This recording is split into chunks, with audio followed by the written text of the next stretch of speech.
2장 8절서부터 17절입니다. 룻기 2장 8절서부터 17절까지입니다. 제가 가진 성경책으로는 구약성경 404페이지쯤에 있습니다. 룻기 2장 8절서부터 16절까지 보도록 하겠습니다. 우리 교족하시고 마지막 절은 똑하도록 하겠습니다. 보아스가 룻에게 이르되 내 딸아 들으라. 이삭을 주우러 다른 밭에 가지 말며 여기서 떠나지 말고 나의 소녀들과 함께 있으라. 그들이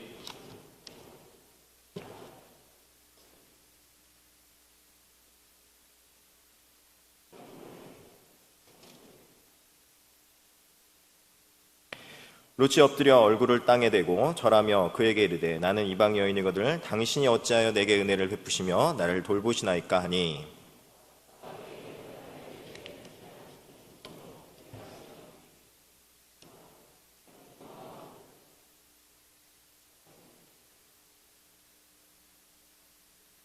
여호와께서 내가 행한 일에 보답하시기를 원하며 이스라엘 하나님 여호와께서 그의 날개 아래에 보호를 받으러 온 내게 온전한 상 주시기를 원하노라 하는지라.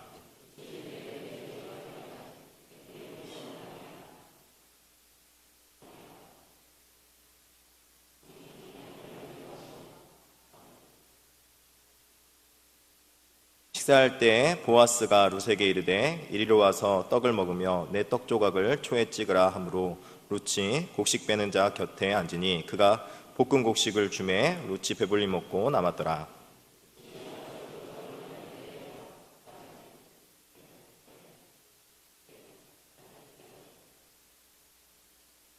함께 읽도록 하겠습니다. 또 그를 위하여 곡식 다발에서 조금씩 뽑아버려 그에게 줍게 하고 꾸짖지 말라 하니라. 아멘.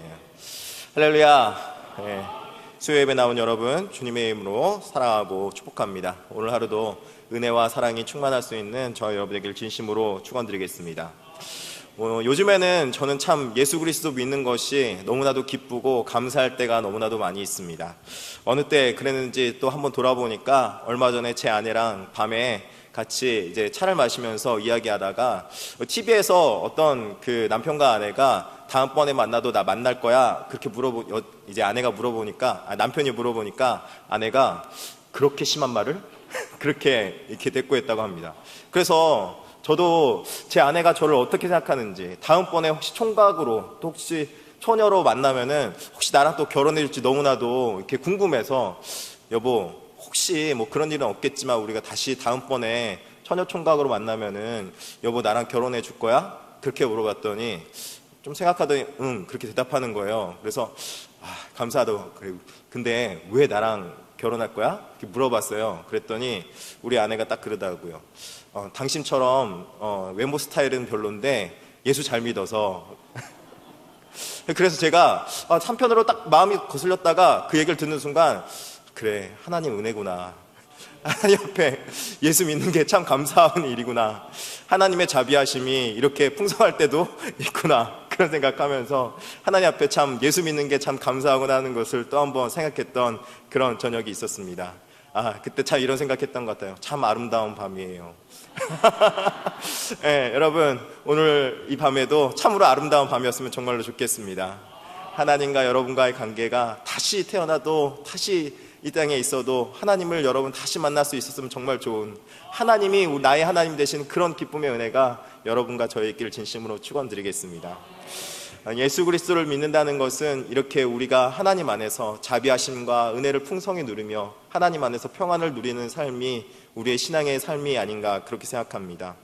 그럼에도 불구하고 요즘 뉴스를 보면은 참으로 암울함과 불안감과 또 그리고 여러 가지 일들로 인해서 마음을 졸일 듯한 일들이 많이 있는 것을 보게 됩니다. 북쪽에서 연일 핵실험과 공포감을 조성하는 미사일 훈련을 해대고 있을 뿐만 아니라 경제적으로는 사드로 인하여서 중국의 경제적 보복이 너무나도 심하게 받고 있는 시대가 바로 요즘 시대가 아닌가 그렇게 생각을 좀 합니다.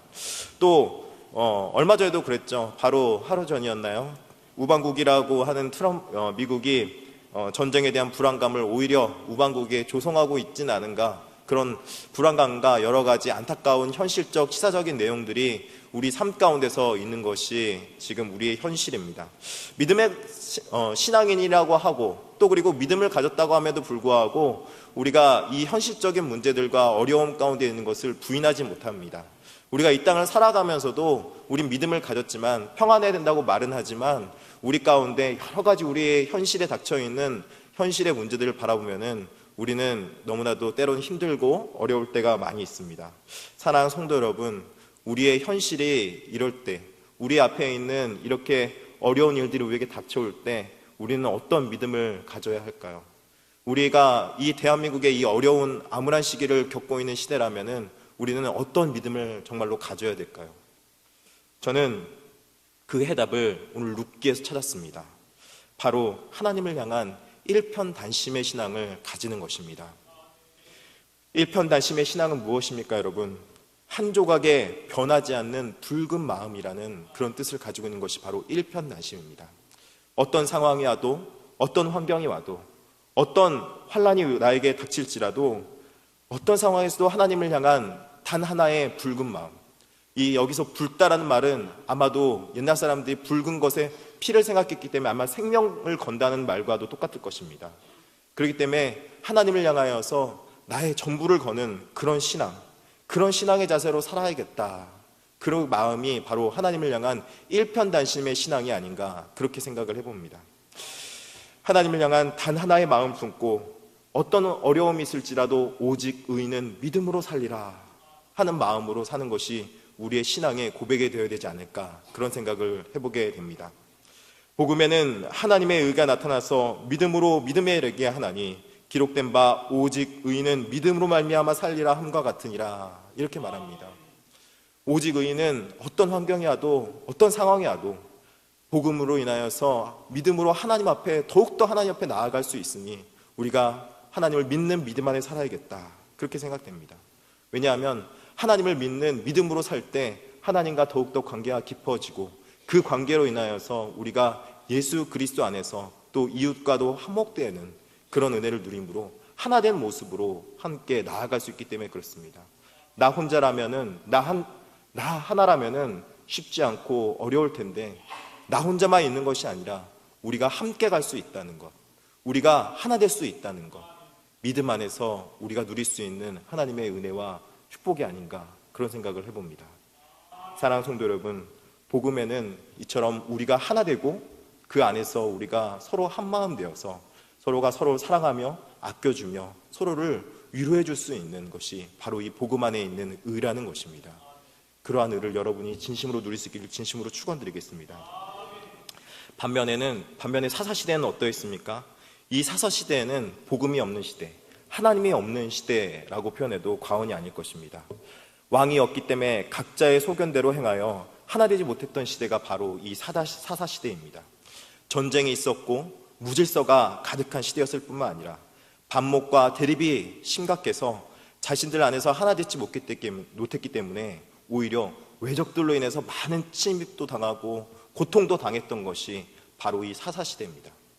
사사기의 마지막 부분에 보면은 지파끼리 서로 다툼을 하다가 11지파 중에 한 지파의 잘못으로 인해서 그 한 지파를 여러 지파들이 함께 공격하는 것을 바라보게 됩니다. 물론 그 한 지파, 베냐민 지파가 잘못을 했지만 그 잘못한 걸로 인하여서 모든 한 지파가 왜 잘못을 했냐고 공격해대자 베냐민 지파가 거의 다 전멸해버리고 남자들이 없어지는 안타까운 일을 당해버립니다. 그런데 그 사건을 이후로 어떤 일이 있었냐면은 베냐민 지파가 지키고 있던 남쪽 지대에 민족이 없음으로 인해서 블레셋 적들이 계속 남쪽을 통해서 쳐들어오게 되었고 그것으로 인해서 서로가 함께 어려움을 겪게 되었다는 것입니다. 우리가 보기에는 저 사람은 왜 있지? 저 사람은 왜 우리에게 함께 있지? 하는 연약한 사람일지라도 사실은 하나님이 보시기에는 하나님께서 그 사람을 거기에 둬야했기 때문에 그곳에 둔 것이고 하나님께서 그 사람을 통해서 하나님의 의를 이루기 위해서 그곳에 뒀다라는 것입니다. 하나님의 공의가 그곳 가운데 있다는 것이죠. 우리가 그것을 믿는다면은 하나님과 함께하고 또 이웃과 함께하는 데 있어서 조금 연약하고 부족하고 조금 저 사람은 좀 왜 저기 있을까 하는 그런 안타까운 마음을 가지고 있는 사람에게도 우리는 하나님의 사랑을 늘 변함없이 베풀어 줄 수 있게 될 것입니다. 오늘 본문에 나온 룻도 바로 그런 인물이 아닌가 싶습니다. 이 룻기는 여러분이 잘 알고 있듯이 시대 배경을 사사시대로 하고 있습니다. 이 사사시대에 안타까운 일을 당하고 있고 어려움을 당하고 있는 시기에 이 룻기는 사사기와 앞으로 올 다윗의 왕국, 즉 하나님의 나라의 대표적 구약의 왕국을 이어주는 연결고리 역할을 하는 것이 바로 이 룻기의 역사서의 역할입니다. 그래서 이 룻기의 역할을 통해서 이제 어지럽고 또 그리고 불안했던 시대에 있던 사람들이 하나님의 나라의 왕국으로 어떻게 들어가는가, 어떻게 그들이 하나님의 나라의 은혜 가운데 풍성한 은혜를 누릴 수 있는가를 보여주는 것이 바로 룻기라는 것입니다. 이 룻기에는 바로 하나님을 향한 일편단심의 신앙을 통하여서 이 신앙이 단순하게 한 개인의 종교성으로만 드러나는 것이 아니라 이것이 믿음으로 공동체 가운데 드러나서 하나님 나라의 왕국으로 연결되는 위대한 사건을 펼쳐주는 것이 바로 오늘 룻기서의 주제 내용입니다. 오늘 본문에 2장 8절에 이렇게 나와 있습니다. 우리 다 같이 2장 8절을 한번 다 같이 한번 읽어볼까요?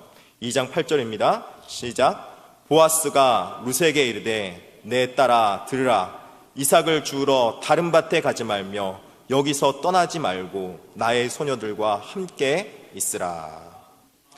아멘. 보아스가 룻에게 말합니다. 내 딸아 이삭을 주우러 다른 밭에 가지 말며 여기서 떠나지 말고 나의 소녀들과 함께 있으라. 그런데 이 한글어 번역본을 보면요, 좀 원어 성경에 있는 내용을 딱 살려내지 못하는 것 같아요. 그래서 제가 이 2장 8절의 내용을 원어 성경의 내용을 통해서 원어 본문 그대로 번역해 보면은 이렇게 순서가 되는 것을 볼 수 있습니다. 다른 데 가지 말아라 내 딸아. 다른 곳에 떠나지 말아라 내 딸아. 이전에는 내가 듣지 않았지만 이제는 내가 들어라. 룻에게 보아스가 말하니. 이전에는 너희가 안 했지만 이제는 했으면 좋겠다. 이전에는 듣지 않았지만 이제는 듣는 백성이었으면 좋겠다. 하나님의 말씀을 들어라. 그렇게 말하고 있다는 것입니다. 다른 데 가지 말고 다른 밭에 가지 말고 다른 것 없으니 하나님 앞에 나와 있으라. 그렇게 말하는 말과 같다는 것입니다. 이 말씀을 읽고 나니까 저는 이 비슷한 구약의 본문이 너무나도 쉽게 떠올랐어요. 그 말씀이 뭐냐면요, 바로 신명기 6장에 나온 쉐마의 말씀이었습니다. 이 쉐마의 말씀은 여러분이 잘 알고 있듯이 부모님이 자녀들에게 항상 가르쳐주는 말씀이고, 이스라엘 민족이라면은 항상 이 말씀을 가슴판에 담고 있는 말씀이 이 쉐마의 말씀입니다. 이 쉐마의 말씀 가운데 이런 말씀이 있습니다. 신명기서 6장 4절에 이스라엘아 들으라. 우리 하나님 여호와는 오직 유일한 여호와이시니. 이스라엘아 들어라. 우리 하나님 여호와는 오직 유일하신 여호와 하나님이시다. 하나님만 바라봐라. 하나님 앞에 하나님의 음성을 들어라. 그렇게 말씀해 주고 있다는 것입니다. 그리고 그 하나님의 말씀을 듣고 있어라. 저는 궁금했습니다. 왜 하나님 말씀을 듣고 왜 하나님만을 바라보며 있어야 되는가? 왜 이 하나님 말씀만을 듣고 있어야 되는가? 다른 세상에 좋은 것들도 많은데, 다른 세상에 기쁜 것들도 많은데, 그 이유가 무엇인 줄 아십니까, 여러분? 유일하신 여호와 하나님이라고 하는 이유는 하나님께서 오직 하나님만 할 수 있는 대체 불가능한 분이시기 때문에 그렇다는 것입니다. 하나님만 바라보면은 하나님께서만 행할 수 있는 일이 있다는 거예요. 유일하신 하나님만 바라보면은 그 유일하신 하나님, 다른 어떤 신도 못했고 다른 어떤 사람들도 못했고 다른 어떤 것도 주지 못했던 하나님만이 행하실 수 있는 일이 우리 가운데 있다는 것입니다. 바로 이 하나님을 통해서 하나님 바라보는 신앙 가운데 있다는 것이죠. 어떤 환경에서든지 하나님께서 이 이스라엘 백성들을 하나님께서 구원해내시고 가나안 땅으로 옮길 수 있다는 것은 이 오직 유일하신 여호와 하나님, 유일하신 여호와 하나님만이 행하실 수 있는 일입니다. 출애굽기에 10가지 재앙을 통해서 본 그 우상들은 그런 일들을 아무것도 못했고, 자기들이 그렇게 위대한 신이라고 믿었던 태양신과 어둠과 또 그리고 죽음과 여러 가지 갖가지 신들도 아무도 그들에게 주지 못했던 구원의 은혜를 이 유일하신 여호와 하나님은 줄 수 있었다는 것입니다. 그 어느 누구도 이 하나님을 대체할 수 없는 것이죠. 그 어떤 신도 대체할 수 없는 것이죠. 하나님은 어떤 환경에 쓰든지 우리에게 이렇게 다가오시고 구원하실 뿐만 아니라 우리에게 심지어 복도 주시는 하나님이시라는 것입니다. 이 신명기서 6장 3절, 우리가 읽었던 바로 그 앞 본문에 이렇게 말하고 있습니다. 이스라엘아, 듣고 삼가 이것을 행하라. 그리하면 내가 복을 받고 내 조상들의 하나님 여호와께서 내게 허락하신 같이 젖과 꿀이 흐르는 땅에서 내가 크게 번성하리라. 그러니까 하나님께서는 가나안 땅에 들어가서 하나님만 바라보는 신앙을 가지라는 거예요. 그러면 그 땅이 젖과 꿀이 흐르는 땅이 될 것이고 너가 거기서 크게 번성까지 하겠다, 그렇게 말씀해 주고 있는 거예요. 너무나도 감사하죠, 여러분. 그런데 하나님께서 주시겠다고 하는 그 젖과 꿀이 흐르는 땅이 있다니까 너무나도 감사할 텐데, 이스라엘 백성들이 이 젖과 꿀이 흐르는 땅을 주겠다고 하니까 어떻게 했을까? 하나님만 쳐다볼 수 없는 상황이었을 거예요. 왠지 아십니까? 여러분, 젖과 꿀이 흐르는 땅이라고 말할 때 그 젖과 꿀이 흐르는 땅이 무슨 의미인지 아십니까? 우리들이 생각하기에는 정말 기름지고 막 그냥 막 꿀 같은 단물이 나오고 너무나도 좋은 땅일 거라 생각하는데, 실상은요 그게 아니에요. 젖과 꿀이 흐르는 땅이라고 말할 때 젖과 꿀은 진짜 말 그대로 밀크와 허니, 밀크 앤 허니예요. 밀크 앤 허니라고 하면은 여러분, 우유가 어디서 납니까? 우유는요 곡식에서 나는 것이 아니에요. 밭에서 나는 것이 아닙니다. 낙농할 때 나오는 것이 바로 젖이에요. 염소젖이나 아니면은 젖소의 젖을 짜야 되는 것이죠. 그러니까 이 젖소를 키우는, 낙농하는 지역이어야 되는 것이 바로 이 젖과 꿀이 흐르는 땅이라는 것입니다. 이 낙농하는 지역은요, 그럼 비옥한 땅인가? 사실 그렇지만은 않아요. 산악지역이나 구릉지대 같은 곳일 수 있고요. 비가 오면은요, 비가 완전히 막 고여있는 곳이 아니라 물을 대서 막 논과 같은 밭과 같은 것을 할 수 있는 것이 아니라, 이곳은요 푸른 초원이 있는 그런 잔디밭 같은 정도의 수준의 땅이라는 것입니다. 그 젖이 있는 곳이 바로 이 가나안 땅이었던 거죠. 하나님이 가라고 하는 땅이었던 거죠. 또 헌이라고 하는 이것은 꿀이라고 하는데, 양봉을 해서 얻을 수 있는 것입니다. 여러분, 이 양봉을 할 때 우리는 요즘에는 이렇게 나무로 집을 지어서 벌에 집을 지어주지만, 이 당시에는요 나무로 해서 벌집을 지을 수 있는 상황이 아니었어요. 이거는요 그냥 땅 속에다가 벌들이 그 벌집을 지어놓고, 그 구릉지대, 산악지대 같은 데 바위 틈에다가 이 벌들이 거기다가 벌집을 지어놓은 곳에 있는 그 집을 빼앗아 꿀을 얻는 것이 바로 이 허니의 꿀이라는 것입니다. 그러고 나서 보니까 이 젖과 꿀이 있는 땅의 본질은 뭐냐면은, 비가 오면은 물을 많이 담아두어서 막 그냥 많은 밭을 하고 논을 할 수 있는 장소는 아니라는 거예요. 그냥 푸른 초원지대라는 거예요. 풀들이 높이 자랄 수 있는 곳이 아니라 그냥 얕게만 자랄 수 있는 곳이라는 것입니다. 그리고 허니가 자랄 수 있는 곳은 산악지대, 구릉지대라는 것입니다. 이곳은요 실제상으로는 좋은 땅이라는 의미가 아니라, 이곳은 약간은 척박한 땅, 약간은 살기 어려운 땅이라는 거예요. 그런데 그 땅을 가더라도 너희가 번성하리라, 그렇게 말하겠다는 거예요. 내가 복을 주어서 너희 자손이 그 땅에서 복을 얻으리라, 그렇게 말씀해주고 있다는 거예요. 그렇다면은 여기서 말하고 있는 핵심은 무엇인지 아십니까? 여기서 말하고 있는 핵심은 땅을 바라보라는 것이 아니에요. 땅의 중심 핵심이 있는 것이 아니라 그 땅 가운데 가더라도 복을 주시는 하나님을 바라보라는 거예요. 할렐루야. 그 땅에 가더라도 복을 주신 분은 여호와 하나님이시니까 하나님을 신뢰하고 하나님을 바라보며 살아라, 그렇게 말씀해주고 있다는 것입니다. 게다가 이스라엘이 받은 이 땅은 어떤 땅인 줄 아십니까? 넓은 개활지가 있는 땅이에요. 삼면이 뚫려 있습니다. 이 삼면이 뚫려 있기 때문에 외적들이 침입하기 아주 좋은 땅이 바로 이스라엘이에요. 북쪽에서는 아수르, 남쪽에서는 블레셋, 오른편에서는 모압 족속이 쳐들어올 수 있는 땅이 바로 이 가나안 땅이에요. 그렇기 때문에 이 땅에서는요 도저히 하나님 없이는 살아갈 수 없는 땅이 바로 이 가나안 땅이라는 것입니다. 이곳에서 바로 하나님께서는 자신만을 바라보면서 살라고 그렇게 말하고 있는 것이죠. 하나님께서 하나님만 보고 살 수 있는 땅으로 우리를 인도해 준다는 것입니다. 우리가 이 땅 가운데서 왜 이렇게 힘들지? 왜 이렇게 어렵지? 하나님, 예수 믿었고 예수를 신뢰하고 예수님만 바라보고 있는데 하나님 왜 나에게 이렇게 어려움이 찾아옵니까? 라고 묻는다면은 그곳은 가나안 땅인 거예요. 하나님께서 허락하신 땅이라는 거예요. 그곳에서 우리는 하나님만 바라보면서 하나님을 신뢰하면서 하늘의 하나님으로부터 오는 복을 누리며 살아라, 그렇게 말해주고 있는 거예요. 어떻게 보면 대한민국은 바로 이 가나안 땅과 같은 곳이죠. 하나님 바라보지 않고는 살아갈 수 없는 땅, 하나님 없이는 도저히 살아갈 수 없는 땅, 그 땅이 바로 대한민국이라는 것입니다. 그러므로 사랑하는 성도 여러분, 우리가 이 땅에 살아갈 때 바라봐야 되고 가져야 될 신앙의 모습은 무엇인 줄 아십니까? 룻과 같이 일편단심하는 신앙입니다.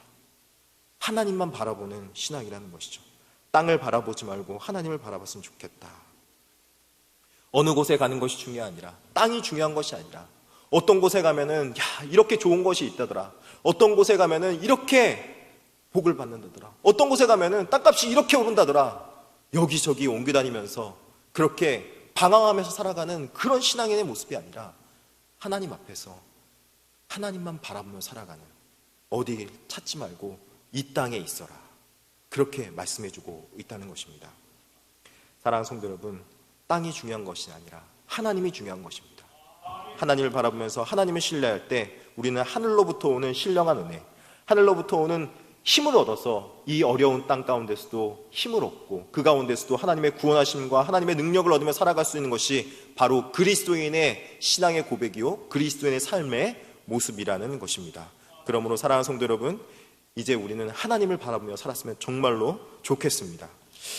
이렇게 하나님을 바라보는 신앙 가운데 우리가 살아가야 되는데, 근데 궁금한 것은 왜 하나님께서 그 말씀을 보아스를 통해서 하나님께서 해주셨는가 하는 점입니다.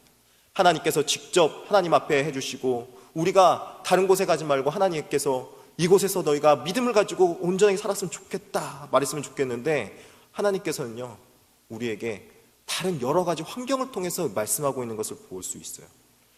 왜 하나님께서는 룻에게 직접적으로 말씀하지 않고 보아스를 통해서 말씀했을까? 궁금하지 않습니까? 하나님께서는 우리에게 역사에 개입하실 때 직접적으로 개입하실 때도 있어요. 우리 가운데 직접적으로 은혜를 내려서 직접적으로 말씀할 때도 있어요. 그러나 하나님께서는 대부분 말씀하실 때 우리의 역사의 뒤편에서 말할 때가 너무나도 많이 있습니다. 무엇입니까? 하나님의 섭리를 통해서 하나님 역사의 뒤편에서 일하시는 하나님이 계시다는 거예요. 우리가 때로는 이 세상 가운데 살아갈 때 많은 환경 가운데서 하나님을 믿고 살아가라, 하나님만 바라보며 살아가라, 그런 음성을 들려줄 때가 많이 있습니다. 그럴 때 우리는 그것을 믿음으로 받아들이고 믿음으로 들을 수 있어야 된다는 것입니다. 그러므로 하나님을 바라보는 신앙은요 믿음을 가지고 있는 신앙이에요. 믿음을 가지고 있어요. 하나님이 어떤 상황에 있으니 나와 함께하고 계신다, 그 믿음을 바라보고 하나님을 의뢰하는 신앙이라는 것입니다. 하나님은 우리의 섭리 가운데 계신 하나님이시기 때문에 그렇다는 것입니다. 이사야서 45장 8절에 이렇게 말하고 있습니다. 하늘이여 위로부터 공의를 뿌리며 구름이여 의를 부를지어다. 땅이 열려서 구원을 싹트게 하고 공의도 함께 움돋게 할지어다. 나 여호와가 이 일을 창조하였느냐. 하늘의 하나님께서는 우리에게 말씀하시고 공의의 은혜를 내려줄 때 하늘의 위로부터 내리시는 하나님이시라는 것입니다. 마치 그 공의를 구름 위에서 비를 내리듯이 뿌려주시는 하나님이시라는 거예요. 그래서 우리 눈앞에 실제적으로 보이지 않고 우리의 현실 가운데 나타나지 않을 때가 많이 있습니다. 우리의 현실 앞에 실제적으로 잡히지 않을 때가 너무나도 많이 있습니다. 그런데 그럴 때일지라도 하나님의 섭리의 손길을 믿고 공의의 하나님이 우리를 붙잡아 주신다는 확신 가운데 믿음으로 살아라, 그렇게 말씀해주고 있다는 것입니다. 아무리 어렵고 힘든 일이 있을 때 우리는 들어야 될 것이 있습니다. 바로 믿음의 눈을 들어서 하나님을 바라보는 것입니다. 그때 하늘의 신령한 은혜가 하늘로부터 내려오는 것입니다. 사랑하는 성도 여러분, 우리는 이런 믿음이 우리 가운데 있어서 하나님만 일편단심할 수 있기를 진심으로 축원드리겠습니다. 그렇다면은 우리가 어떻게 하나님을 믿고 신뢰하며 살아갈 수 있을까요? 어떻게 하나님을 진실로 이렇게 믿음으로 살아갈 수 있을까요? 오늘 그 말씀의 첫째가 바로 하나님을 믿을 때 가장 필요한 것이 무엇인지 보니까 은혜 받으라는 것입니다. 은혜 받으라. 은혜를 받으라. 하나님께서는 우리가 믿음을 가질 때 믿음을 강제적으로 믿게 하신 분이 아니십니다. 우리에게 은혜를 허락하셔서 그 은혜를 통하여서 우리가 믿음을 가질 수 있도록 인도해 주시고 은혜를 베푸시는 하나님이시라는 것입니다. 그런데 하나님께서는 은혜를 베푸시는 방식이 달라요. 하나님께서 은혜를 베푸시는 방식은요, 바로 우리에게 자비를 베푸시는 하나님이시고 다가오는 거예요. 자비의 하나님께서 우리를 긍휼히 여겨서 받을 수 없는 받을 자격이 없는 자에게 은혜를 베푸시겠다는 거예요. 우리는 하나님 앞에 은혜 받을 자격이 없는데 하나님의 자비하심으로 은혜를 받았다.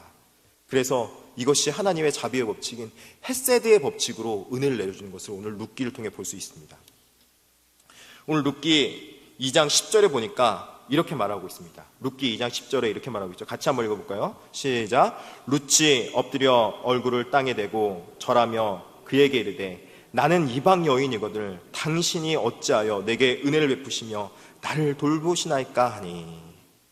룻이 엎드려서 얼굴 땅에 대고 지금 보아스에게 나는 이방 여인인데 어찌하여 나에게 은혜를 베푸십니까? 어찌하여 나에게 은혜를 베풀어 주십니까? 이렇게 말을 하고 있습니다. 이 어찌하여 나에게 하나님이 은혜를 베푸십니까? 하나님께서 헤세드의 법칙으로 이 룻기에 보여주는 은혜의 법칙이 뭐냐면요, 이 룻기에 나오는 은혜의 법칙은 바로 고엘 제도라는 것입니다.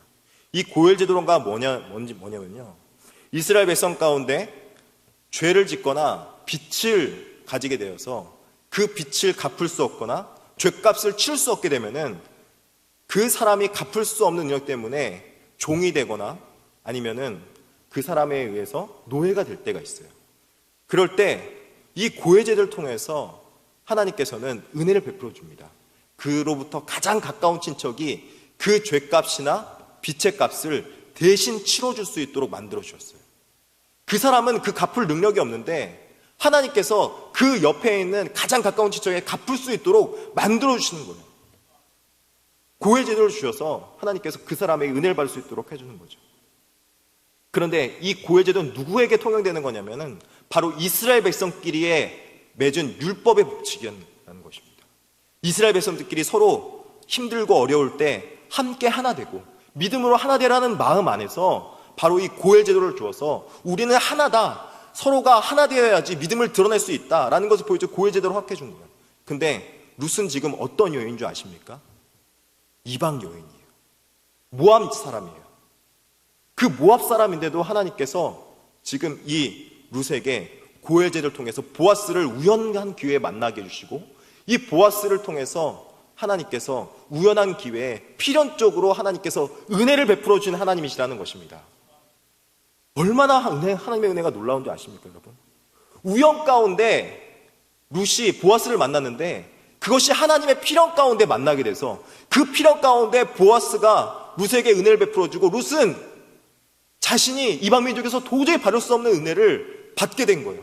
자신이 갚을 수 없는 빚을 다 갚을 뿐만 아니라 자신의 가문이 일어서게 될 뿐만 아니라 그 가문이 일어섬을 통해서 오히려 어떤 일들이 일어나냐면 하나님의 나라가 확장되는 다윗의 증조 할머니가 바로 룻이 되었다는 거예요. 할렐루야. 은혜는요, 여러분, 내가 기대하고 내가 바라고 있었고 내가 꿈꾸고 있었던 것이라고 생각하는데 사실 그게 은혜가 아니라는 거예요. 은혜는 내가 받을 수 있는 자격이 없었는데 내가 받을 수 있는 거 한계 이상의 내가 꿈꾸고 있었던 것, 내가 바라고 있었던 그 바라는 것 이상의 것들을 하나님께서 항상 해롭게 주는 것이 하나님의 은혜라는 거예요. 그래서 이 하나님의 은혜를 통해서 하나님의 놀라운 역사가 일어나는 것이죠. 내가 받을 자격이 없었는데 내가 정말 이런 거 받아도 돼? 내가 이렇게 받을 능력이 없었는데 내가 정말 이거 받아도 돼? 바로 그게 은혜라는 거예요. 하나님을 찬양할 수밖에 없는 것이죠. 이 하나님의 놀라운 하나님의 은혜가 어떻게 이루어진 줄 아십니까? 하나님의 헤세드, 자비하심으로 부어진 것입니다. 자비하심으로. 이방 여인이었던 룻이 받을 수 없었는데 유대인의 율법 가운데 들어와서 하나님의 은혜 받은 자, 하나님이 우리를 자비하심으로 은혜를 허락해 주신 것입니다. 우리는 은혜 받을 자격이 없는 자였습니다.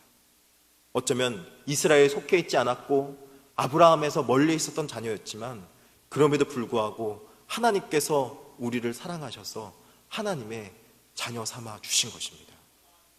나의 의나 나의 공로가 있는 것이 아니라 하나님의 자비하신 은혜가 내 삶 가운데서 넘쳐나게 되는 것입니다. 은혜로운 삶을 살아갈 때 우리는 하나님을 더욱더 신뢰하게 되고 믿고 의지할 수 있게 되는 것입니다. 어떻게 일편단심 믿음으로 살아갈 수 있겠습니까? 내 힘으로 가능하겠습니까? 내가 믿는다고 열심히 믿어볼래? 하나님 나 열심히 믿어볼게 하면 믿을 수 있습니까? 아니요. 믿음은 그렇게 얻는 게 아니에요. 하나님, 나와 같은 존재도 하나님께서 사랑해 주셨는데, 나와 같은 존재도 하나님께서 이토록 사랑해 주셨는데, 하나님 너무나도 감사합니다. 너무나도 행복합니다. 하나님, 그 하나님의 행복이 나에게 넘치니 너무나도 감사합니다. 그 고백으로 살아갈 때 하나님께서 우리를 긍휼하게 여겨보시며 더욱더 사랑하는 모습으로 우리에게 찾아오시는 거예요. 그래서요, 믿음으로 믿음에 이르게 하는 거예요. 할렐루야. 은혜 받은 자가 더 은혜 받게 되었고요, 은혜 받은 자가 은혜 받을 자격이 있어서 그런지 더 큰 은혜를 받게 되어 있다는 것입니다. 은혜 받은 자가 받게 되어 있어요. 저는 이 말씀을 쓰면서 분당에서 사역할 때 두 교회가 생각이 났습니다. 분당에 사역할 때 두 교회가 대립되는 교회가 딱 있었어요.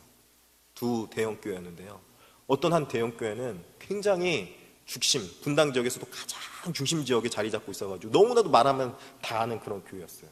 그 교회가 얼마나 컸냐면요, 잘 될 때는 몇만 명이라고 막 말할 정도로 굉장히 큰 교회였어요. 그러니까 얼마나 그 분당 지역의 사람들이 이렇게 유복하기도 한데 헌금도 많았겠습니까? 엄청나게 많았겠죠. 그런데요, 너무나도 재미있게 그 교회는 그 돈 때문에 힘들고 어려움을 겪게 됩니다. 분쟁이 났어요. 돈 때문에 분쟁이 난 거예요. 그런데 너무나도 재미있게 어떤 분당 지역에 또 다른 한 교회가 있었는데, 그 교회는 개척한 지 얼마 되지도 않았고, 또 그리고 자기 교회는 교회 건물도 없었어요. 그리고 너무나도 쉽지 않은 상황이었는데, 그때 이상하게도 한국 기독교에 굉장히 어려움을 겪을 때 그 한쪽 교회에서 어려움을 겪는 큰 사건이 터집니다. 아프가니스탄 선교를 갔다가 그때 목사님이 돌아가시고 몇 명이 어려움을 겪었죠. 놀라운 건 뭔지 아십니까? 자기가 건물도 없는 교회에서 그 교회에 사건이 터졌다고, 어려움이 있다고 하면서 교회 성도들을 막 불러 모은 거예요. 그래서 그 목사님이 그렇게 설명하죠. 우리도 힘들고 우리도 쉽지 않지만, 우리도 가진 거 없지만 도웁시다. 우리가 하나님 앞에 은혜 받았으니까 그 은혜 받은 은혜 나눠줍시다. 그렇게 하나님 마음을 모았어요. 놀라운 건 뭔지 아십니까? 어떤 교회는 돈이 많아서 힘들어졌는데, 그 교회는 돈이 없어서 그것을 더 나눠주고 베풀었는데, 그 교회는 너무나도 성도들이 은혜를 받은 거예요. 감동이 된 거예요. 감사가 넘쳤어요. 그래서 그 교회가 오히려 더 하나님 앞에 은혜 받은 교회가 됐더라는 것입니다. 제가 은혜 받은 것이 도대체 무엇일까? 은혜 받는 삶이 무엇일까? 곰곰이 생각해 봤어요. 내가 받을 자격이 있고, 내가 가지고 있는 거 있고, 내가 가지고 있는 거 나눠주면 그게 은혜일까? 내가 해줄 수 있는 사랑 해주는 것, 그게 은혜일까? 그게 기독교의 사랑일까? 그렇다면 기독교의 사랑은 독특한 것이 아니라, 기독교의 은혜는 거룩한 다른 세상과 다른 것이 아니라 세상과 다를 바 없는 거 아닌가? 기독교의 은혜가 거룩하고 기독교의 사랑이 독특하다면, 내가 도저히 해줄 수 없는 사랑을 해준 것이고, 내가 도저히 감당할 수 없는 은혜를 베풀어 주는 것이 그게 기독교의 은혜가 아닌가? 굳이 돈의 문제가 아니라 내가 사랑할 수 없는 사람까지도 사랑하는 것, 그것이 은혜가 아닐까? 내가 사랑할 수 있는 데까지만 사랑하고, 내가 아껴줄 수 있는 데까지만 아껴주고, 내가 베풀어 줄 때까지 베풀어 주는 것이 그게 기독교일까? 아니라는 생각이 들었습니다. 저는 그런 의미에서 하나님의 사랑이 너무나도 감사했고, 하나님의 사랑이 넘치는 우리 교회가 너무나도 감사하게 생각됩니다. 왜냐하면 여러분이 잘 알고 있듯이 우리 교회를 통해서 많은 지교회들이 서가고 있다는 것을 저도 많이 듣고, 또 앞으로도 기도할 것입니다. 그런 의미에서 너무나도 감사한 거죠. 우리가 베풀어 줄 수 있는 사랑 베풀어 주면은 얼마나 베풀어 줄 수 있겠습니까? 우리가 나눠줄 수 있는 건 나눠 주면은 얼마나 나눠줄 수 있는 것이겠습니까? 그런데요, 하나님께서 은혜를 주신 것 공급해 주신다면은 우리는 하나님께 베풀면서도 더 큰 은혜 기대할 수 있는 거 아니겠습니까? 우리는 나눠주면서도 더 큰 은혜 기대할 수 있는 건 아니겠습니까? 우리는요, 그런 하나님의 사랑을 받은 존재라는 거예요. 우리는 그런 하나님의 사랑받은 존재가 되어야 돼요. 내가 나눠줄 수 있는 사랑, 내가 베풀어줄 사랑의 정도가 아니라 하나님께 사랑받는 것 베풀어줄 때 하나님 앞에 더 큰 은혜 허락하여 주시옵소서 기쁨으로 감당하는 것이죠. 그래서 룻기는요, 이 룻기서를 어느 때 있냐면은 가을철에 이 안식일날 유대인들이 자신의 자식들 모아놓고 하나님 앞에 일편단심 신앙과 함께 사람들에게 나누어주는, 베풀어주는 그런 신앙을 가르칠 때 룻기서를 읽는 거예요. 자녀들에게 이 룻기서를 가르쳐주면서 부모님들이 신앙교육을 시키는 것이죠. 이렇게 신앙해라. 일편단심의 신앙과 함께 그 신앙이 이웃들에게 은혜로, 샬롬으로 드러날 수 있어야 됩니다. 샬롬의 은혜, 서로가 화평하고 공평하게 하나님 안에서 함께 나누어주는 은혜의 모습, 이것들이 바로 우리 기독교의 은혜라는 것입니다. 그렇다면 이것들이 어떻게 우리 가운데 드러나는가? 둘째는 믿음으로 결부된다는 것입니다. 결국에는 하나님께서 우리에게 이렇게 해주실 거야 라는 은혜에 대한 믿음의 고백이 있어야 된다는 것입니다. 룻기 2장 13절을 우리 한번 다 같이 한번 읽어볼까요? 2장 13절입니다. 같이 읽겠습니다. 시작. 룻이 이르되 내 주여 내가 당신께 은혜 있기를 원하나이다. 나는 당신의 하녀 중에 하나와 같지 못하오나 당신이 이 하녀를 위로하시고 마음을 기쁘게 하는 말씀을 하셨나이다 하니라. 룻은 분명히 자기 자신이 이런 은혜 받을 자격이 있다고 고백하지 않았습니까? 어찌하여 나에게 은혜를 베풀어 줍니까? 라고 말은 하지만 결국 이것을 룻은 믿음으로 수납합니다.